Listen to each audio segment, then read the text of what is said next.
Sunita Williams ஒரு வழியாக பத்திரமாக பூமிக்கு வரும் நேரத்தை உலகமே ஆவலோடு எதிர்நோக்கி காத்திருக்கிறது.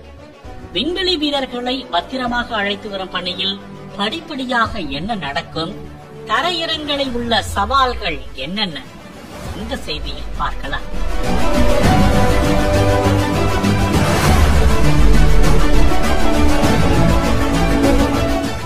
நிலவுக்கு முதலில் சென்ற நீல் ஆம்ஸ்ட்ராங் குழு பூமிக்கு திரும்பும் போது மோசமான வானிலையால் 400 கிலோமீட்டர் தூரம் தள்ளி கடலில் தரையிறங்கியது நினைவிருக்கலாம். அதே போன்ற ஒரு சவால் தான் சுனிதா வில்லியம்ஸ் வந்திறங்கம் அமெரிக்காவின் புளோரிடா கடலிலும் உருவாக்கி இருக்கிறது. முதலில் புளோரிடா கடற்பரப்பில் ஸ்பேஸ் எக்ஸின் ஃபால்கன் 9 டிராகன் கேப்சூல் விண்வெளி வீரர்களுடன் வந்திறங்க தேதி குறிக்கப்பட்டது என்னவோ புதன்கிழமைதான்.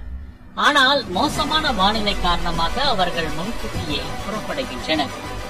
இந்திய நேரப்படி 18 மார்ச் 2025 காலை 10:15 மணிக்கு புறப்பட தயாராகும் டிராகன் கேப்சூல் சரியாக காலை 10:30 மணிக்கு சர்வதேச விண்வெளி ஆய்வு நிலையத்தில் இருந்து தன்னை விடுவித்துக் கொள்ளும்.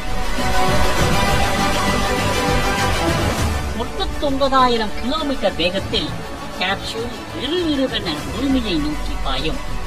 அந்த கேப்சூலுக்குள் சுனிதா வில்லியம்ஸ், பூச் வில்மோர், நிக் ஹாக், அலெக்சாண்டர் கார்பனோவ் ஆகியோர் பயணிப்பர். இந்த பயணத்தில் 3 இடங்களில் ஆபத்து அவர்களின் உயிரை பறிக்க தயாராக காத்திருக்கும். அந்த 3 மிகப்பெரிய சவால்கள் நெருப்பு, காற்று, நீர். முதலில் தீதான் மிகப்பெரிய எதிரி. காரணம், விண்வெளியிலிருந்து பூமியின் வளிமண்டலத்துக்குள் அதிவேகமாக நுழையும் எந்த பொருளும் தகதகவென பற்றி எரியும். அதற்கு காரணம், வளிமண்டலத்தில் உள்ள காற்று துகள் மீதும் அங்கு பரவி இருக்கும் கேஸ் மீதும் எந்த பொருள் மோதினாலும் தீப்பற்றிக் கொள்ளும். கேப்சூலின் ஜன்னல் வழியே எட்டி பார்த்தால் தீப்பிழம்புகளுக்குள் உதித்தது போன்று நெருப்பு சுவராக உருமாறி மிரட்டும். கிட்டத்தட்ட 7000 ஃபாரன்ஹீட் வெப்பம் தகிக்கும் வெப்பத்தை தாங்கும் வகையில் தான் அந்த கேப்சூலும் அதனுள் இருப்போருக்கான கவச உடையும் வடிவமைக்கப்பட்டிருக்கும். பல கட்ட செயற்கை பரிசோதனைகளுக்கு பின்பே ஆவர்கோட் என்ற மெட்டீரியல் கொண்டு அந்த கவச உடை பிரத்யேகமாக தயாரிக்கப்பட்டிருக்கும். இந்த நெருப்பின் கோர நாக்கில் சிக்காமல் தப்பினால் அவர்களை விழுங்கி ஏப்பம் போட காத்திருக்கும் அடுத்த ஆபத்து காற்று. காற்று தரும் ஆபத்து என்ன என பார்க்கலாம். பூமியிலிருந்து 50 கிலோமீட்டர் முதல் 10 கிலோமீட்டர் உயரத்தில் காற்றின் அழுத்தம் காரணமாக அந்த கேப்சூலுக்கு கடும் அழுத்தம் ஏற்படும். அதையும் தாங்கும் வகையிலேயே கேப்சூல் இருக்கும். இச்சமயம் விண்வெளி வீரர்களுக்கு தலைச்சுற்றல், வாந்தி, மயக்கம் வரலாம். இந்த அழுத்தத்தை எதிர்கொள்ளவும் ஒரு தொழில்நுட்பம் உள்ளது. அது நிச்சயம் அதிசயிக்க வைக்கும்.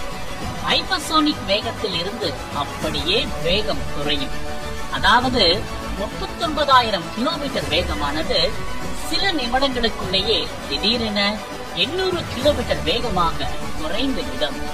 ஆனால் அதே வேகத்தை கொண்டு தரையிறங்க முடியாது என்பதால் பாராசூட்டுகள் விரிந்து காற்றுக்கு எதிராக ஒரு பிரேக் போட உதவும். பின் மெதுவாக நிர்ணயிக்கப்பட்ட புளோரிடா கடற்பகுதியில் அந்த கேப்சூல் இறங்கும். அடுத்த ஆபத்து நீர்தான். அதிலிருந்து மீட்கப்பட்டு தரைக்கு அழைத்து வரப்படுவர். அப்போது அவர்களுக்கு வானிலை வழிவகுக்காவிட்டால் அங்கும் ஆபத்து காத்திருக்கலாம். ஆனால் அதன் சாத்தியக்கூறுகள் மிக குறைவு. வானிலை கடல் சீற்றம் மோசமாக இருக்கும் இடத்தில் தரை இறங்காதிருக்க தேவையான மாற்று வழிகளையும் ஏற்கனவே ஸ்பேஸ் எக்ஸ் தயாராக வைத்துள்ளது. நாசா முயற்சித்து முடியாத சவாலை தனியார் நிறுவனமான ஸ்பேஸ் எக்ஸ் ஒரே வாரத்தில் சாதிக்கிறது.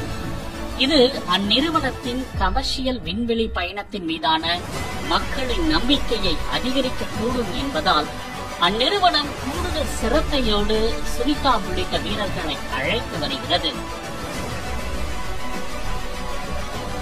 எல்லாம் திட்டமிட்டபடி நடந்தால் எந்த ஆபத்தும் நெருங்காமல் மார்ச் 19ஆம் தேதி புதன்கிழமை அதிகாலை 3:27 மணிக்கு சுனிதா வில்லியம்ஸ் பூமிக்கு திரும்புவார். அந்த தருணத்துக்காக தான் பலரும் பிரார்த்தனைகளோடு காத்திருக்கின்றனர். அவர்கள் பூமிக்கு திரும்பிய பின்னரும் இருக்கும் சவால்கள் என்ன என்று